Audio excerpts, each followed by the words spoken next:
20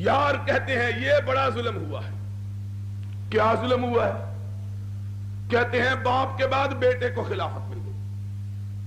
ہم نے کہا ہوش سے ذرا مسئلہ سن لینا. آج اللہ کے فضل و کرم سے اس طرح مسئلہ سمجھاؤں گا کہ پہلے کبھی نہ سمجھا ہوگا اور پھر قیامت تک کبھی نہیں بھولے گا انشاءاللہ.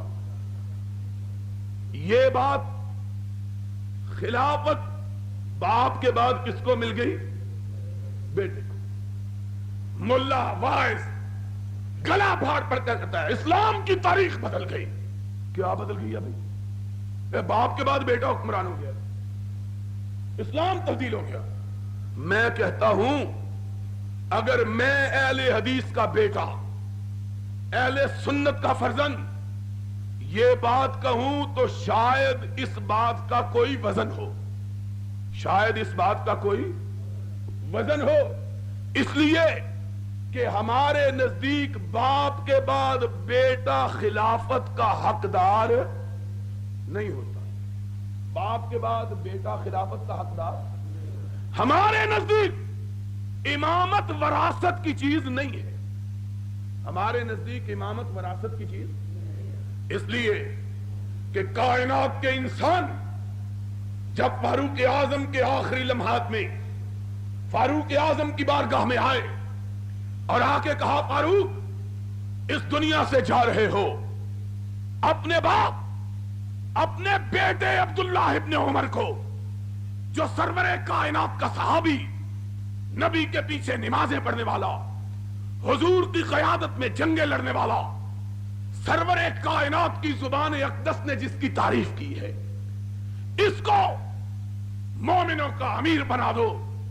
تو فاروق نے آنکھ اٹھا کے جواب دیا نہیں نہیں, میں قیامت کے دن اپنے رب سے یہ نہیں سننا چاہتا کہ میرا رب جب مجھ سے پوچھے کہ عمر امت کی بھاگ دوڑ کس کو دے کے آیا تھا, تو میں یہ نہیں سننا چاہتا کہ جواب میں یہ کہا جائے کہ اپنے بیٹے کو دے کے آیا تھا.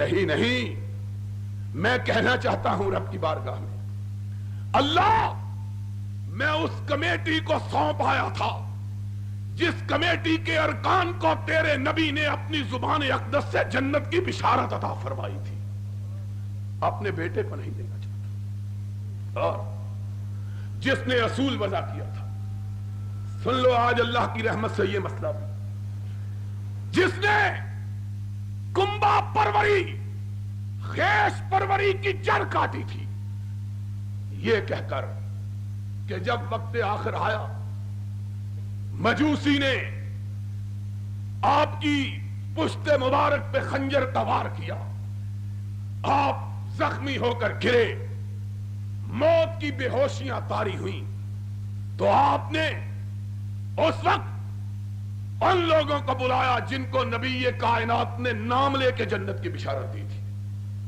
کل کتنے لوگ تھے؟ 10. فاروق کے زمانے میں کتنے زندہ تھے؟ 7.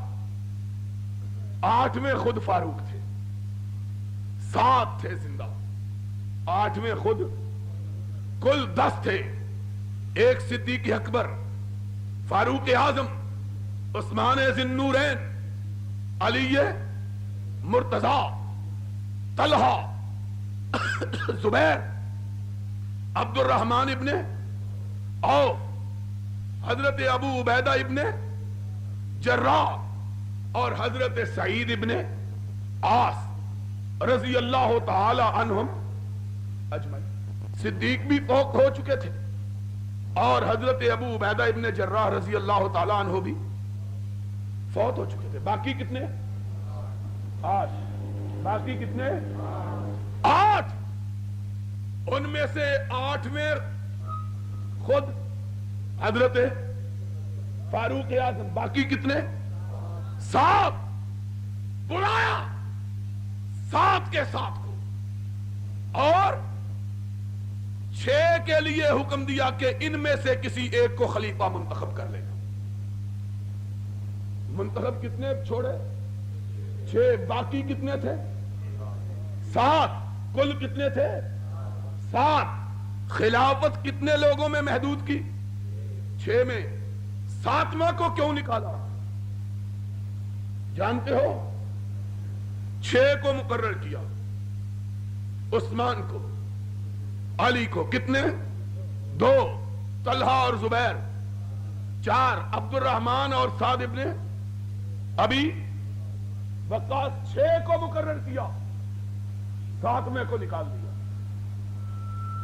پوچھنے والے نے پوچھا ان 6 کو کیوں مقرر کیا؟ کہا یہ وہ ہیں جن کا نام لے کے نبی نے جنت کی بشارت دی ہے۔ رب پوچھے گا امت کی باغ دور کے لیے کن کو مقرر کیا؟ تو میں کہوں گا اللہ ان کو جن کے نام لے کے تیرے نبی نے جنت کی بشارت دی تھی۔ انہوں نے کہا 7واں بھی تو ہے، آنکھوں میں آنسو آ گئے۔ کہا 7واں بھی ہے، کہا اس کو کیوں نہیں رکھا؟ کہا اس کو اس لیے نہیں رکھا کہ یہ عمر کا بہنوئی ہے، یہ عمر کا بہنوئی ہے، اور میں قیامت کے دن چاہتا ہوں کوئی یہ نہ کہے کہ آتے ہوئے مسلمانوں کے اقتدار کے لیے جو کمیٹی بنائی تھی اس میں اپنے رشتہ دار کو بھی رکھ دیا تھا۔ اتنا احساس کہ اپنے رشتہ دار کو نبی کی زبان اقدس سے جنت کی بشارت پانے کے باوجود خلافت کمیٹی میں رکھنا گوارا۔ ان کو کہتے ہیں خلافت اپنے کنبوں کو دے گی۔ کس کنبے کو دے گی؟ یہ ہمارے نزدیک تو قابل اعتراض ہو تو ہو، تمہیں کیا تکلیف ہے کہ باپ کے بعد بیٹا؟ ان کو یہ بات کہنے کا کیا حق ہے جن کے مذہب کی بنیاد ہی اس بات پر ہے کہ باپ کے بعد بیٹا، بیٹے کے بعد پوتا، پوتے کے بعد پڑپوتا، پڑپوتے کے بعد اس کا بیٹا، اس کے بعد اس کا بیٹا، اس کے بعد اس کا بیٹا، اور جن کی امامت چلتی ہی نسل میں ہے ان کو معاویہ پہ اعتراض کا حق کہاں سے مل گیا ہے؟ جن کے مذہب کی بنیاد وراثت پر ہے وہ اعتراض کیوں کرتے ہیں؟ ان کو کیا حق ہے اعتراض کرنے کا؟ اور مسئلہ سمجھ آیا کہ نہیں آیا؟ جن کے مذہب کی بنیاد ہی نسل پرستی پر ہے، جن کے مذہب کی بنیاد ہی وراثت پہ ہے، وہ امیر معاویہ پر، اور اگر امیر معاویہ کے بعد انہوں نے اپنے بیٹے یزید کو خلافت دے کر کسی غلطی کا ارتکاب کیا تھا تو میں تم سے یہ پوچھتا ہوں، ہم سے نہ پوچھو، تم سے یہ پوچھتا ہوں کہ حضرت علی کے بعد پھر ان کے بیٹے حضرت حسن کو کیسے خلیفہ بنایا گیا؟ اگر یہ بات غلط تھی تو اس کا ارتکاب معاویہ سے 20 برس پہلے حضرت علی نے کیا تھا رضی اللہ تعالی۔ امیر معاویہ نے اپنے بیٹے یزید کو سن 60 میں اپنا ولی عہد نامزد کیا، اور حضرت حسن کو حضرت علی نے سن 40 میں، 20 سال پہلے۔ اگر یہ بات قابل اعتراض تو یہ عجیب بات ہے کہ کسی شاعر نے شاید اسی لیے کہا ہے ای گناہ ہے اس کے در شہر شما نیز گناہ، تمہاری بستی میں ہو تو وہ ثواب اور ہماری بستی میں ہو تو گناہ، معیار ایک ہی رکھو، ہمارے لیے بھی وہی پیمانہ اور اپنے لیے بھی وہی پیمانہ۔ ہم کرتے ہیں اعتراض اس لیے کہ ہمارے نزدیک باپ کے بعد بیٹا خلافت اور امامت کا وارث ہو سکتا، تم کو کیا حق حاصل؟ بہرحال یہ بات سمجھنے کے بعد پھر سنو کہ سن 60 میں امیر معاویہ کا انتقال ہوا۔ سن 60 کے آخر میں یزید کو حکمران بنایا گیا اور اس کی خلافت کی بیعت لی گئی۔ اب کیا ہوا؟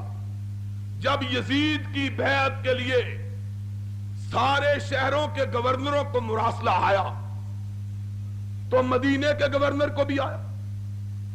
اس نے شہر کے جو سربراہ لوگ تھے ان کو یزید کی خلافت کے لیے بلایا ان میں حضرت حسین بھی تھے، حضرت صدیق اکبر کے بیٹے حضرت عبد الرحمن بھی تھے، اور حضرت عمر کے بیٹے حضرت عبداللہ ابن عمر بھی تھے، اور بعض روایات کے مطابق ان میں حضرت زبیر کے بیٹے حضرت عبداللہ ابن زبیر بھی تھے، لیکن صحیح روایت یہ ہے کہ وہ پہلے ہی مدینے سے رخصت ہو چکے تھے۔ چنانچہ ان سے کہا گیا کہ یزید کی بیعت کرو۔ حضرت حسین نے اجازت چاہی، گورنر کو کہا کہ دیکھو ابھی ابھی ہمیں امیر معاویہ کی وفات کی خبر ہوئی، یزید کے حکمران بننے کی اطلاع ہوئی ہے، ابھی ہم کو غور و فکر کی اجازت دو، ہم سوچ سمجھ کے بتلائیں۔ اس نے کہا نہیں، میں مہلت نہیں دے سکتا۔ حضرت حسین نے کہا مجھے صبح تک مہلت چاہیے۔ اس نے صبح تک مہلت دی۔ حضرت حسین رضی اللہ تعالی عنہ نے رات کی تاریکی سے فائدہ اٹھا کر مدینے سے کوچ کر لیا۔ آپ مکہ مکرمہ آپ پہنچے۔ اس زمانے میں اونٹوں پہ لوگ سفر کرتے تھے۔ حضرت حسین کے مکہ مکرمہ میں پہنچنے کی خبر کوفہ کے لوگوں کو ملی، اور جانتے ہو کوفہ کے لوگ کون ہیں؟ کوفہ کے لوگ وہ ہیں جن کے شہر کو حضرت علی نے مدینہ منورہ سے دارالخلافہ منتقل کر کے اس شہر کو دارالخلافہ بنایا تھا۔ پہلے دارالحکومت کون سا شہر تھا؟ مدینۃ النبی۔ حضرت علی نے مدینۃ النبی سے خلافت کو منتقل کیا اور کوفہ کو دارالحکومت قرار دیا۔ اب اس شہر کے بھاگ جاگ اٹھے۔ ظاہری بات ہے کہ جو کیپٹل ہوتا ہے، دارالحکومت ہوتا ہے، اس کی اہمیت بہت زیادہ ہوتی ہے، وہاں کے لوگوں میں خوشحالی آتی ہے۔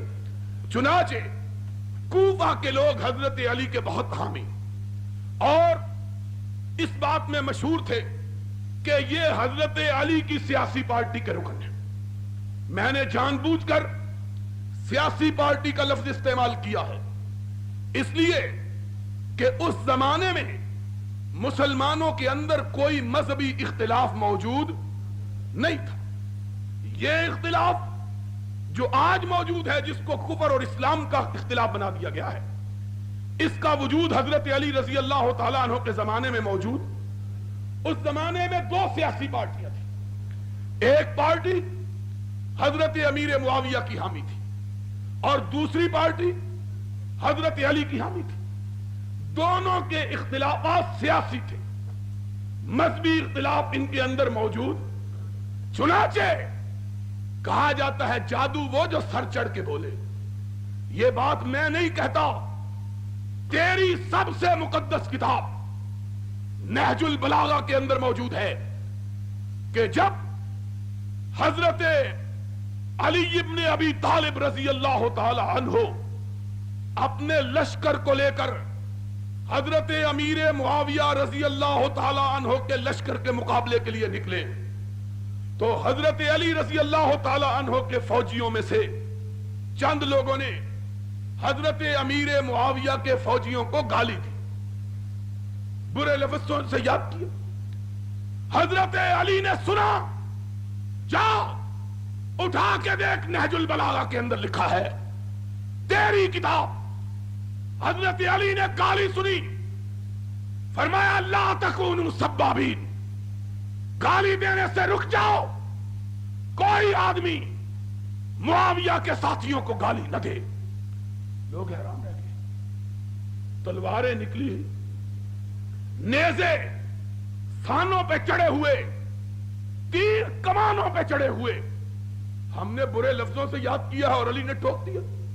علی نے فرمایا رک جاؤ، کوئی گالی نہ دے، سن لو علی کیا کہتے ہیں، یہ تمہارے امام معصوم اول ہیں، اپنا عقیدہ بیان کرتے ہیں۔ فرمایا لا نستزیدہم بإیمان ولا یستزیدوننا بإیمان۔ اور میرے ساتھیوں سن لو، ہمارے درمیان اور معاویہ کے درمیان کوئی مذہبی اختلاف نہیں، بلکہ میں علی یہ کہتا ہوں کہ میں معاویہ سے اتنا ہی ایمان میں برابر ہوں جتنے کہ عام مسلمان۔ میرے ایمان اور معاویہ کے ایمان میں کوئی فرق نہیں ہے، ہم سب برابر ہیں۔ لا یستزیدوننا بإیمان